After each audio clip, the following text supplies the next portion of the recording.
It was raining that day. I held an umbrella and went to pick up my grandson Caleb from school. But just as I reached the steps at the school gate, my foot slipped and I fell hard. A kind stranger ended up rushing me to the hospital. I lay in the hospital bed, cold sweat pouring down from the pain, and reached for my phone to message my family. I wanted Joe's father to pick up Caleb, his mother to warm up some food at home, and my daughter Lauren to swing by the hospital to get me. I typed out each message carefully, one by one. But just as I hit send, nothing. The screen flashed. Service suspended due to unpaid balance. My mind went blank. My body was shaking from the cold and hunger. I lay there for hours. No one came. Finally, the hospital curtain was yanked open. It was Joe, my son-in-law. He stormed in like a thunderclap, voice cutting through the air. "Emily, what the hell were you doing?" Caleb was crying his eyes out at school. "My parents are home hungry waiting for dinner. Do you ever think about how much you make things harder for us?" I froze. I'm 2 years older than his parents. I slowly turned my head toward Lauren, who stood silently beside him, saying nothing. I looked at her and asked, my voice soft but catching with emotion, "Do you think I'm a burden too?" It didn't feel like a hard question. When Greg died in that car accident, Lauren was only 3. His parents never liked me. After they split Greg's life insurance and property, they disappeared. Not a single phone call since. Certainly no help raising their granddaughter. It was my own parents, elderly as they were, who helped me get through those years and raise Lauren. I survived those dark nights alone, put her through college, watched her walk down the aisle in her wedding dress. The reason I moved into their home in the first place was because, during her pregnancy, Joe came to me himself.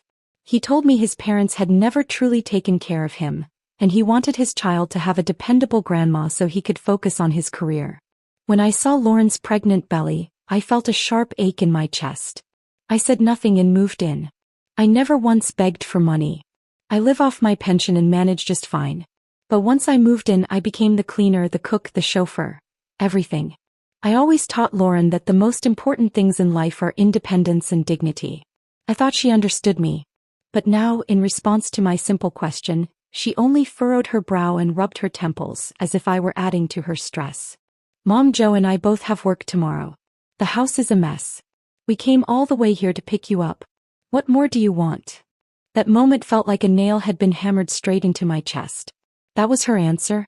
Pain surged from my hip like ice water, freezing its way to my heart. I looked at my daughter, opened my mouth but couldn't get a word out. Joe stood beside my bed, looking me up and down, lips curled with impatience. "You're really getting careless in your old age, huh? Emily, is it serious? Did you break anything?" That moment of concern from him actually made my heart soften for a second. They're a couple. His attitude was hers too. I told myself people have emotions, sometimes they say the wrong thing. As long as they still ask, "Are you okay?" I could believe it wasn't all bad. But before I could finish, Joe cut me off. "Who's going to pick up Caleb now? Who's cooking? Who's doing the housework? I've got a conference in Boston next week and a million things on my plate. You really picked the worst time to fall." I stared at him. In his eyes, were those all just my duties? I had treated him like my own son, but to him I was nothing more than a live-in maid. No, a maid who pays to stay. Even getting injured was something to blame me for. My face darkened. Lauren must have sensed it. She gently patted Joe's back and gave a sheepish smile. "Mom, he didn't mean it like that. Don't take it to heart. What did the doctor say? When can you be discharged? I'll take you home and let you rest." "Take me home?" Joe scoffed. "And who's supposed to look after her? It's not like we can afford full-time care." His voice wasn't low. It rang out across the hospital room. The other patients and their families had been quietly chatting, but now they fell silent and slowly pulled their curtains shut, pretending not to hear a thing. My face burned. Not from embarrassment, but because I couldn't stand having our private mess aired out like this in front of strangers. But at that moment I knew, some things needed to be said. I didn't fall and stay down because I couldn't get up. I stayed down because the pain was so sharp I physically couldn't stand. Thankfully, a kind passerby helped get me to the hospital. The doctor said there were no fractures. Just a pulled muscle in my thigh. A few days of rest and I'd be back on my feet. I have a pension. I'm not strapped for money and I never expected them to hire a full-time caregiver. All I had hoped for was that Joe's parents could help rotate some of the chores. Cooking, cleaning, picking up Caleb just temporarily. The three of us elders are still in decent shape. Taking turns with housework wouldn't exhaust anyone, and certainly wouldn't be too much to ask of a young couple trying to juggle work and parenting. My fall, this little accident, wasn't supposed to blow up into some dramatic family meltdown. But then Joe's expression turned cold. He glanced at Lauren and said, "Lauren, I married you, not your mother.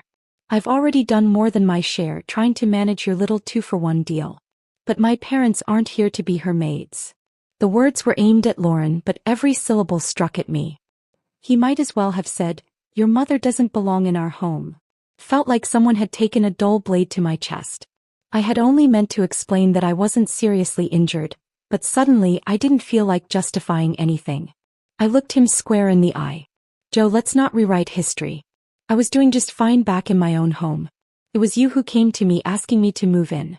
You said your parents couldn't handle housework, and you didn't want Lauren going through pregnancy alone." I straightened up, my voice calm but firm. "Who took care of her through the pregnancy? Who changed diapers in the middle of the night? After Caleb was born, who stayed up rocking him to sleep? Who cooked, cleaned, did the laundry? You want to list chores? Pick one I didn't do." The room went quiet.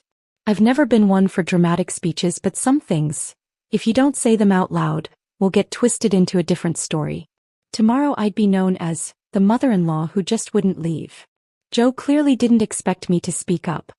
His face turned a blotchy mix of red and white. His eyes darted to Lauren, like he was waiting for her to smooth things over. I pulled the blanket off and started shifting upright, ready to leave. But before I could throw my legs over the side, a hand gently pressed down on my shoulder. It was Lauren. She didn't look at me, just stared down and started talking fast. "Mom, don't take it so hard, okay? Joe's not totally wrong.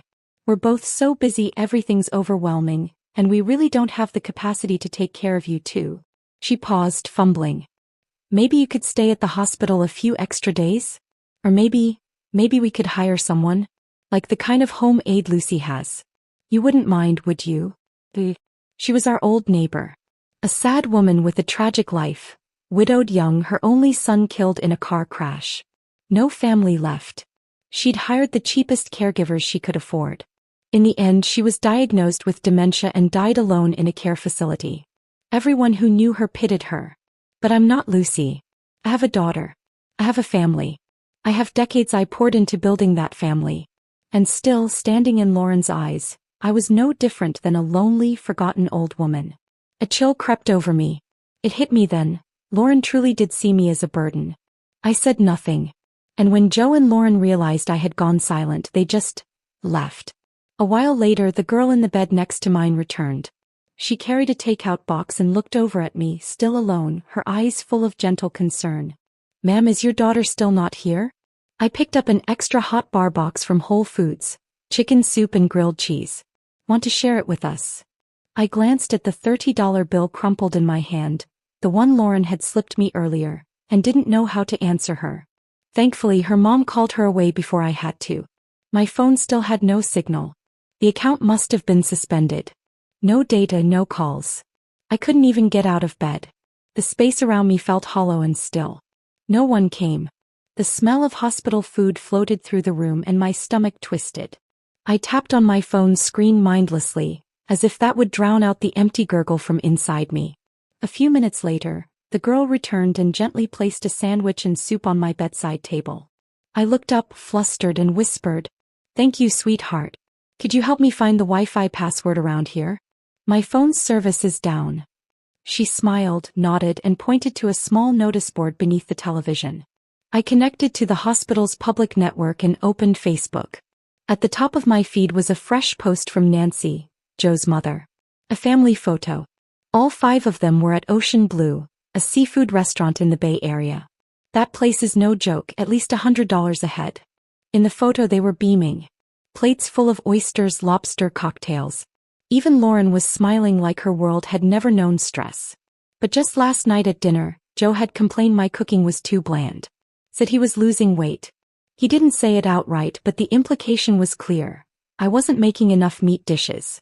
They've never given me a single cent toward groceries. Every month, I stretch my $2,000 pension to cover utilities, household supplies, gas, snacks for Caleb, and still put dinner on the table every night. Even when the budget's tight, I make sure every meal is balanced and nourishing. And Joe says I cook too bland? It stung. Lauren had just laughed it off. We're just broke, Mom. Once we start making more money, we'll take you to a real restaurant. Somewhere fancy. And now, just like that, they could blow a few $100s on dinner while tossing me $30 to fend for myself in a hospital room. In that moment, everything suddenly became clear. If I couldn't count on them now, what made me think I could rely on them when I was truly old and helpless? I could still walk, eat, manage on my own. And whatever days I had left, I wanted to live them for myself. For once. As for Lauren, I didn't owe her anything. She could go on being the perfect wife and daughter-in-law for someone else. I wouldn't get in the way. That very day, I asked the nurse to help me arrange a temporary caregiver. 2 more days of rest and I'd be discharged. I was going back to my old house. During those 2 days, I didn't call Lauren. And she didn't try to reach me. It wasn't until the day I was discharged that I stood in front of the house, our house, and realized something strange. After living there for 5 years, I didn't even have a key. In the mornings when I took Caleb to school, I'd return home and cook for his grandparents. The door would already be open, no key needed. At night when I picked him up, the key was on a lanyard around his neck. Only then did it hit me. Just like that door, I was never truly part of this home. I was still standing outside when I heard Joe's voice from inside. Lauren, let's be honest. This whole thing is your mom's fault. If she hadn't fallen, my dad wouldn't have had to go pick up Caleb. Now he's hit someone and we're looking at a huge payout. She should cover it. Hit someone? Compensation? I didn't even have time to process before Lauren's voice floated down the hallway. Ugh, if only she'd been hit by a car instead of falling on her own. At least then we could have gotten some insurance money. But now, all we've done is spend money on that hospital stay. What a waste. Hearing that, it felt like someone had hit me from behind hard. My legs buckled and I stumbled into the stairwell. I didn't storm in. I didn't confront her. I ran. My daughter, my own daughter, actually said it would have been better if I'd been hit by a car. This was the child I raised on my own. How had she turned into this? Tears poured down my face. I wiped them away, but my ears were ringing, the world sinking into a strange, suffocating silence. Still, I couldn't stop listening. They must have taken the day off to come back. I heard them fumbling at the door, their voices getting closer. 200 grand in damages? That's ridiculous, Joe muttered. Doesn't your mom have a place up in Napa? She's living here now anyway, no one's using it. Might as well sell it. Honestly, she's lucky. That place is practically brand new. He nudged Lauren's arm, his voice low but urgent. If you're too soft to bring it up, I will. What's she gonna do with all that money anyway? It's not like she's leaving it to anyone else. Might as well use it now. Finally, the key slid into the lock. From the stairwell, I watched Lauren hesitate, then nod. Just watch your tone this time. That house. It was something she and my dad built together. She's always been protective of it. Don't piss her off like last time. Joe grinned. Hey, you know I'm blunt. I just say what's on my mind. But come on, she's got no one else but you. What's she gonna do, really? Boom. It was like thunder exploding in my head. They didn't respect me. They didn't care about what I had given to this family. I was just convenient. A woman with no husband, no parents, no one else to turn to. And the most terrifying part? I didn't fall into this trap on my own. My daughter walked me into it. And now that I was here, what was left to lose? Was I really afraid of losing a daughter who no longer saw me as her mother? I wiped the tears from my face, pushed open the stairwell door and walked into the house. They had just gotten the front door open. The look on their faces when they saw me, pure shock. Mom, I thought you had a fracture. What? How are you even out already? Emily, wait, you weren't behind us, were you? You didn't hear anything? I didn't answer. I walked straight toward the room that was supposed to be mine. But the moment I opened the door, a wave of rot hit me. The smell was thick, putrid, like garbage that had been left out in summer heat. The room was packed with crushed bottles, flattened boxes, trash bags piled on every surface. There wasn't even a place to step. Lauren and Joe followed me in, immediately covering their noses and backing away. Jesus, what is that smell? Joe gagged. Nancy was back to her old habits. She loved collecting bottles and cans from the community recycling station, claiming she was saving them to make a little money. But she never washed them, just dumped them in corners. The stink of decay would settle in days. I'd begged her to stop more than once. She'd always promise and go back to it 2 days later. And of course, my room was the only one in the house that wasn't locked. Anyone could walk in. "Mom, it's good you're back," Joe said through his fingers. "We seriously need to clean this place up." "Wait, what?" "The police." Joe snatched up the phone, his expression shifting instantly. He spun around and barked at Lauren, "We gotta go. Now." Then, just before slamming the door behind him, he shouted without turning back, "Don't forget to pick up Caleb." The door slammed shut with a heavy thud. Silence swallowed the house once again. I stood in the middle of the mess, surrounded by garbage and that stench, my heart sinking deeper into cold clarity. I had no more disappointment left for Lauren. As for Joe, I'd given up on him a long time ago. Failed. He was innocent. My eyes drifted to the little corner of the table. His picture book, his lunchbox, his tiny sneakers. No matter how hard I tried, I couldn't bring myself to say, "I'm done." Even if it was the last time, I needed to pick him up. To say goodbye properly. The love I gave Caleb was never less than what I gave Lauren. At first, it was just because I loved Lauren deeply. Naturally, I loved her child. But as the days passed, watching him grow from a swaddled infant to a toddler wobbling on new legs, from babbling nonsense to full sentences, I witnessed every step of his life. By the time he started elementary school, he'd spent more time with me than with either of his parents. And Caleb wasn't an easy child. He wouldn't sleep unless someone held him. He had a weak stomach, constantly in and out of the ER over food sensitivities. I'd researched children's nutrition, invented meals just to get him to eat. I truly believed he would remember all of that. But that day when he walked out of school, his little face was long and sulking. I knelt down, concerned. "What's wrong, Caleb? Did someone pick on you at school?" He shook his head.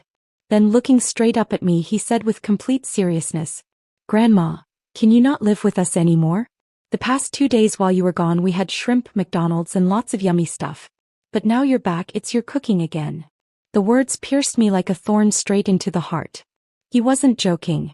He meant it. I forced a smile. "But sweetie, you can't eat fast food every day. It's not healthy. You don't want to get sick, right? Or, do you mean you like what Grandpa and Grandma cooked better?" I remembered their cooking, every horrifying detail. When I first moved in, Joe couldn't tell sugar from salt. Nancy didn't even know how to use basic seasoning. Their food was either so salty it made your mouth pucker or so bland it was like chewing wet cardboard. One meal and I nearly threw up. Let Caleb eat that every day? He'd end up in urgent care before he even made it to recess. But he interrupted excitedly and pulled up his smart kid's watch, swiping open the photo album. "Look. These are all the dinners Grandpa and Grandma made while you were gone. Look at this one, steak, mashed potatoes, mac and cheese. And this one, pasta with meatballs." The photos showed table after table of beautifully plated meals, garlic bread, thick soups, even grilled vegetables. Nancy was captured mid-step, bringing a steaming pot from the kitchen. Joe was grinning, flipping something golden in a skillet. This wasn't beginner cooking. This was Food Network level. But Lauren had told me they didn't cook. That they only ordered takeout.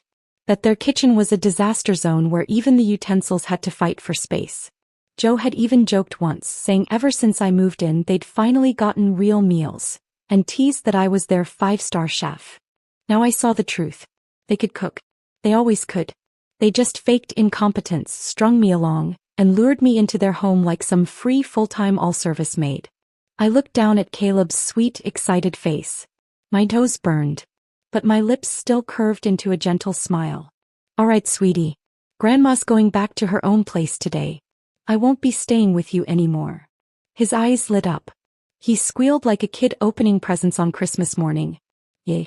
Grandma's finally leaving. Grandma's going home." Across the street lived a neighbor I was close with. Her granddaughter was in Caleb's class. We often shopped for groceries together, watched each other's kids when needed. When Caleb was at her house, I could finally breathe easy.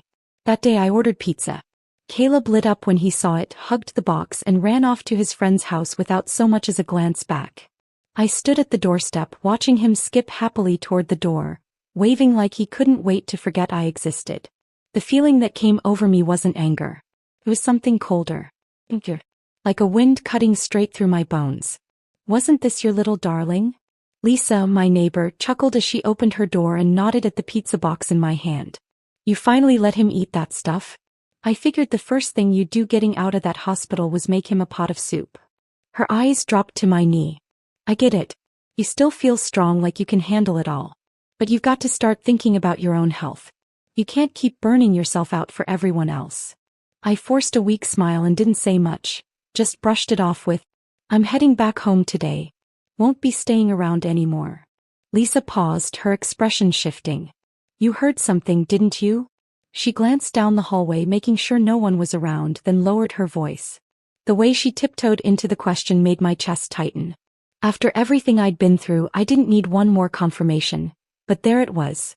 I lowered my eyes and let just a touch of heartbreak slip into my tone. I didn't expect it either. But I think it's better this way. I'm not staying here anymore. Hearing that, Lisa let out a slow sigh as if she'd been waiting for me to say it. Her face was full of something between guilt and relief. Don't let what they said get to you. People say dumb things all the time without thinking. But honestly, you're better off living on your own. You've got your retirement, your peace of mind. No one bossing you around. That's real freedom. Her words froze me. So all this time, even the people I thought were harmless, kind, maybe even clueless, had been talking behind my back. She went on. They say you just couldn't handle being alone after your daughter got married. That you moved in and refused to leave, kept volunteering for everything like you were afraid they'd kick you out. Unlike some people, they say you had a kid just to secure your future nursemaid. Joe and I, we had our son because we love each other.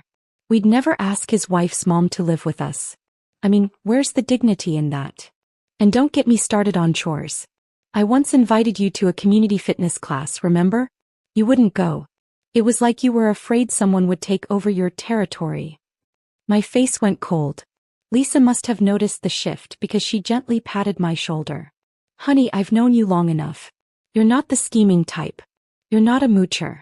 You put in money, effort, time. Hell, you practically ran that house. If this fall was what it took to finally open your eyes, maybe it wasn't such a bad thing after all, right? I nodded, my voice raspy. Maybe I really would have stayed blind forever if I hadn't fallen. I tried to smile, but it came out worse than a sob. Lisa didn't say much more. Before she left, she reached into her grocery bag and pulled out a small paper packet. Sunflowers, she said. They're tough. You plant them, they grow tall and bright. Just like you, girl. Long as you're breathing, there's always hope. I took the seeds like they were something sacred, something I'd been waiting for without realizing. I nodded slowly and deliberately. Then I headed home. The old house was coated in dust, untouched for months. But as I stood at the door, all I felt was fullness. This place, though worn and quiet, was mine. I didn't do anything else at first. I went straight to the store to catch up on the water, electricity, and gas bills. Then I tossed my phone aside, rolled up my sleeves, and started scrubbing. No one could boss me around anymore. No one could nitpick, shout, or shove me into a corner. The air here was mine, every breath of it. I scrubbed the kitchen top to bottom, wiped the windows in the living room, mopped the bedroom floors. By the time night fell, I realized my phone had been blowing up with messages. Mom, where the hell did you go? How could you just dump Caleb at someone else's house? What if something had happened to him? Would you take responsibility? There's no food at home. We're starving over here. Get back and make dinner already. You went back to Napa without saying a word?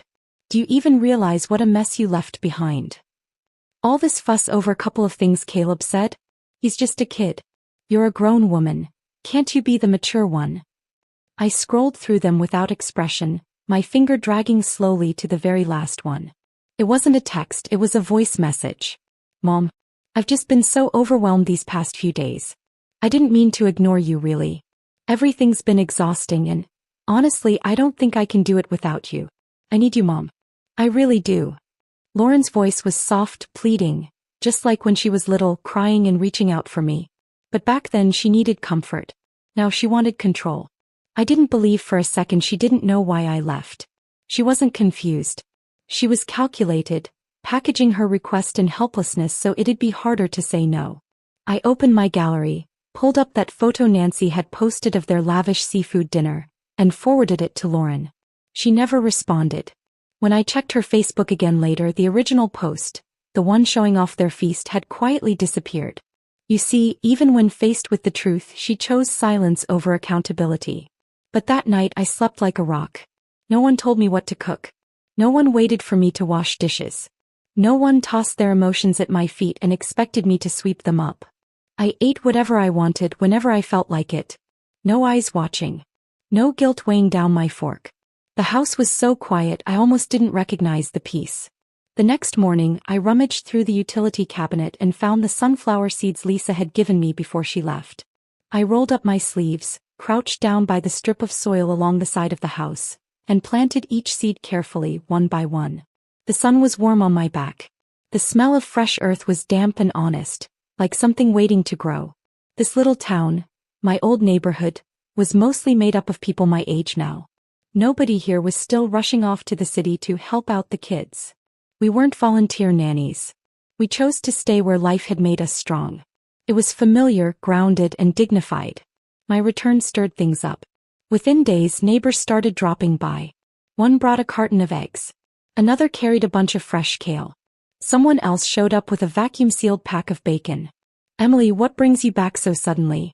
Weren't you doing well in the city?" "Yeah. I just told my daughter I'd visit her in California in a few years, and look at you already back. You came just in time, girl. I'm still not done with my jam batch. Tomorrow you're coming over to help me stir. My kitchen's always open to you." Soon my little porch became a gathering spot. Chairs scraped across the pavement. Tea kettles whistled. Laughter rose up into the air like music. And in those small chats and belly laughs, I found something I didn't realize I'd lost: the feeling of being alive. I started planning my next chapter. I had only 2 goals now. Take care of my body. Take joy in my own life. The sunflowers hadn't even sprouted above the dirt yet when my phone rang. It was Lauren. She'd always called herself an independent woman. The kind who didn't sacrifice her identity for family, who chased her career, her freedom, her time. But the truth was that independence had been built on me. I was the one shuttling Caleb to school, cleaning the house, cooking late into the night, carrying their emotions like unpaid debt.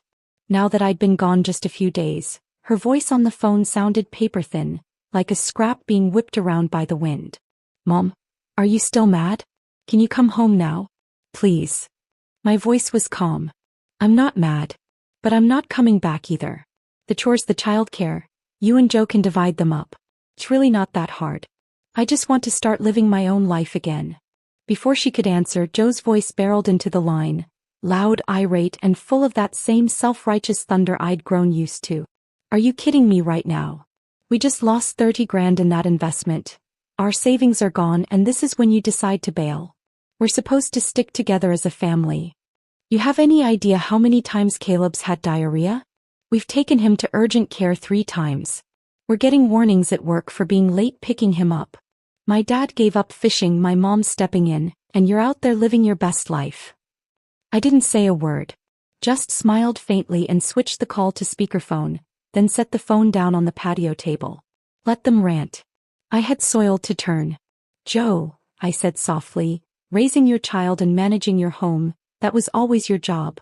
I stepped in to help, not to replace you. But you took my help, twisted it into entitlement, and then gossiped behind my back, calling me a fool. I'm done playing that part." "Mom, that's not what he..." Lauren's voice jumped in, urgent, trying to mop up the mess. I cut her off. "Lauren, don't tell me what he meant. You've done this before. Joe throws the punches and you clean up after him. Then you ask me to come back like nothing happened. I used to feel sorry for you. Now, I think I need to finally feel sorry for myself." Before I could say another word, a hand reached over and gently pulled me back. It was one of my neighbors. She marched right up to the phone, leaned over, and unleashed a voice as sharp as a slap. "Oh honey, shame on you. Helping your man trash talk your own mother? All that college education and not an ounce of decency? You sit there sipping lattes and quoting podcasts while treating your mama like she's disposable." Another woman chimed in, loud and proud. "And that husband of yours? What a gem. Can't keep a job but sure can run his mouth. If ignorance were a sport, he'd have gold medals hanging off his ears." A third added, "Where's all that big talk now, huh? Cat got your tongue? Pathetic." Absolutely pathetic. My little porch had become a chorus of justice, each voice more brutal than the last, yet laced with a kind of fierce humor that made everyone laugh till their ribs hurt. They didn't need to understand my sunflowers, or why I left my daughter and grandson. All they needed to know was this: I'd always tried to be a good person, and for them that was enough. The line went quiet for a beat. Then Lauren's voice came back low and tight. You could have told me you had people around. I have something I need to deal with. Let's talk later. She hung up. I knew that tone. That little edge of pride she inherited from me, it had just cracked right down the middle. Whatever mask of grace she'd put on had just been torn off. And in a town like this, where stories traveled faster than gossip at a bake sale, I knew it would be a long time before she showed her face again. I tucked my phone away. My friends, still fired up, sipped their tea and joked about marching down to the city themselves to give Joe a piece of their minds. I chuckled along, then suddenly paused. Maybe I should go ask Lisa. She always knew things before anyone else did. Something had gone wrong. Lauren and Joe weren't just tired, they were desperate. And now I was starting to wonder. What exactly happened that made them beg me to come back? Did she call you? Lisa leaned in close, her voice low and urgent. Girl, don't you dare go back. I mean it, don't be stupid. You wouldn't believe the things they said about you after you left. Some of it was just nasty. Too nasty for me to even repeat. She pulled over a chair like she was settling in for a show. Subtle was never Lisa's style. After you left, guess who got stuck picking up Caleb from school every day? The in-laws. And let me tell you, Nancy was more committed to her Zumba class than making sure that kid got home in one piece. One afternoon she lost him at the grocery store. Full-on panic. The whole family tore through town looking for him. They almost called the cops. 3 screaming matches later and everyone still pointing fingers. She shook her head, clearly enjoying every detail. And the father-in-law? Mr. I have a pension and a boat, you remember. Well, turns out the guy he accidentally hit in that parking lot last year? Not so accidental. They crossed paths again. A fight broke out. The old man ended up in the ER with a broken hip. Now he's home, pissing off every home nurse they send. None of them last more than a week. That same smug couple who used to act like praising my cooking was a royal favor. They were now reduced to bitter, broken messes. I couldn't help it. I laughed. Lisa grinned and pressed on. With the old folks out of commission, guess who's juggling Caleb, dinner, groceries? That's right, Lauren and Joe. Thing is, their idea of cooking is a heart attack on a plate. Heavy cream, fried everything, salt like it's seasoning the ocean. Caleb's been in urgent care again. Stomach trouble. Shocker. And the money? She let out a low whistle. With your $3,000 pension gone? They're bleeding. You were their quiet little subsidy, and they didn't even know it. I nodded, amused. Every word hit home. Listen, she leaned in, voice dropping. You sound good. Strong. Clear. Don't ruin that by crawling back into their mess. I'm not being harsh, just honest. Your daughter and that man? They don't deserve you. You get lonely, we'll plan a girls' trip. But don't you dare go back. I smiled, but I knew perfectly well, this call was just for fun. A little gossip, a little tea. The idea of going back is their free help? Not a chance in hell. Maybe it was the catharsis of my friends roasting Lauren the other day, or maybe Lauren realized she couldn't spin this one, but she stopped calling. Meanwhile, life on my end just kept getting better. The sunflower leaves were broad now, their stalks reaching high toward the sun. On nice days I'd pull up a stool and sit among them, letting the warm light soak into my skin. Whenever I had free time I cleaned the house, really cleaned it. From roof to floorboards, kitchen to backyard. Every surface shone. I even started looking into new furniture, sketching plans to redesign every room. I wasn't great at interior design, so I filmed everything and asked for advice online. And to my surprise, the videos went viral. Comments poured in, suggestions on color palettes, lighting ideas, even full digital mock-ups from design students. I read every one, took notes and made updates, filming new videos to share progress. Someone even pointed out my garden wall looked too plain, so I painted it, added floral stencils. Turned out charming, really. But a pretty house wasn't enough. The yard needed to match. I bought seedlings, fruit trees, vines from the local nursery. Hired the town's retired carpenter to build me a wooden swing set and a solid outdoor dining table, all nestled under the old oak tree. It looked like something out of a lifestyle magazine. The whole place transformed. Viewers began calling it Emily's garden. I didn't say much in return, just opened up a few guest rooms, cleaned them out, and invited people who wanted to visit, take photos, or just meet the grandma from the internet. Life slowed down, but it wasn't empty. For the first time, the house felt like mine. Then my videos exploded. The Emily's Garden series lit up social media, spreading across every platform overnight. Each post racked up millions of views. Thousands of young people left comments saying they wanted to visit, stay a night, or simply have a cup of tea with me. At first, I thought it was just kind strangers showing kindness from afar. But then I started getting the last call I ever wanted. "Emily, you're famous." Joe's voice blared through the phone like a used car salesman on speaker mode. "A bunch of my coworkers saw your videos. Millions of views, Mom. You realize what this means? Sponsorships. Merch. You could make real money with this. This is huge." I frowned. That overflowing excitement, all that flattery, none of it made me happy. It just made my skin crawl. I started filming for joy, for connection, not profit. I welcomed visitors because they offered kindness when I was lonely.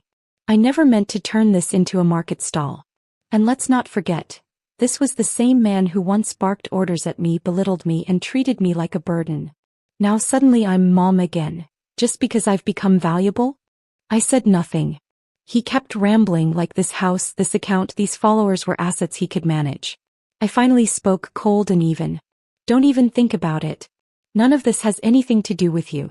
I just want to live my life in peace. Leave me out of your mess." In the past he'd have snapped.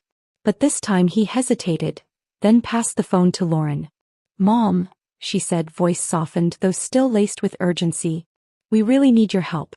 We're family. Families don't hold grudges forever, right?" She paused. Then gentler. "Maybe Joe and I could come visit in a few days? Just to check in." Of course she wanted to come. But she wasn't here to check in on me. I knew exactly what that visit was really about. Lisa had just dropped off some fresh news. They said Joe's mother had relapsed. Same old hoarding habits, worse than ever. Lisa didn't mince words when she told me. She hides stuff now. Under the bed, behind cabinets, even inside the damn kitchen sink. The house is a biohazard. Joe's got insomnia, migraines, got fired after messing up at work. Whole family's been in and out of the hospital.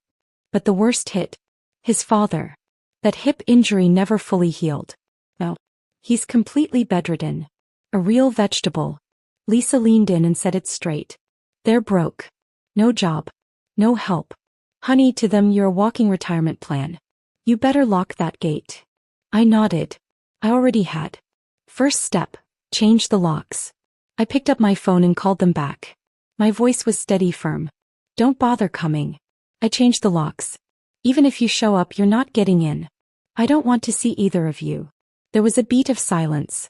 Then Lauren's voice shot up like a panic alarm. I'm your only daughter. Are you seriously going to sit there and watch me suffer? Don't forget, you're gonna need me to take care of you someday. That wasn't anger. That was fear. She finally understood. I wasn't bluffing. I'd always been her safety net. Before marriage, she lived under my roof. After marriage, I lived under hers, but it was always me running her life from the background. Now that I stepped away, she realized just how much she needed me. She was terrified. My voice was soft. But for the first time it didn't waver. That's fine. I don't need you to take care of me. I've got myself, and that's more than enough.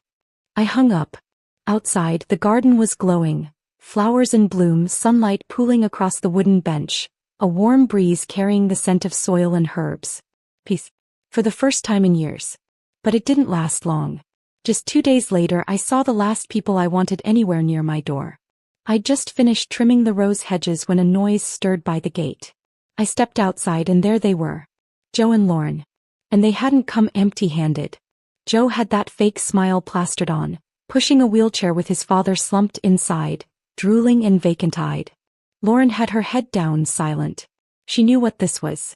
Ever since the garden blew up online, I'd installed a wooden fence and gate. Without my say-so, they couldn't even step onto the porch. So they stood there, necks craned, voices trying to pierce the distance. Mom, could you just open the gate? We had a long drive, we're exhausted.